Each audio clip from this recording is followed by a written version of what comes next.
ಅವ್ರಿಗೆ ಕುತ್ಕೊಳ್ಳಿ, ತಿನ್ನ ಕೂಟ ಇರಲಿಲ್ಲ.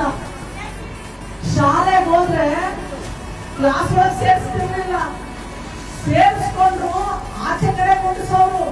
ಮಕ್ಕಳೆಲ್ಲ ಒಂದ್ ಕಡೆ ಇದ್ರೆ ಅಂಬೇಡ್ಕರ್ ಒಂದ್ ಕಡೆ, ಭೀಮಾ ಹೆಸರು ಕೂಡಿಸ್ತಿದ್ರು. ಕುಡಿಯೋ ನೀರಿಲ್ಲ. ಈ ಒಂದು ಹೆಜ್ಜೆಯಲ್ಲಿ ಆ ಮಗು ಅವಮಾನ ಉಂಟಾ ಉಂಟಾ ಉಂಟಾ, ಅದೇ ಸ್ವಾಭಿಮಾನ ಅವ್ರು ರಕ್ತದಲ್ಲೇ ಅರಿತಿತ್ತು. ನಾನು ನನ್ನ ಜನನ ಹಿಂಗ್ ನೋಡ್ಕೋತಾರಲ್ಲಪ್ಪ ಇವ್ರು, ಇವರೆಲ್ರಿಗೂ ನಾನು ಉತ್ತರ ಕೊಡ್ಲೇಬೇಕು ಅಂತ ಹೆಂಗ್ ಓದ್ತಾರೆ ಗೊತ್ತಾ?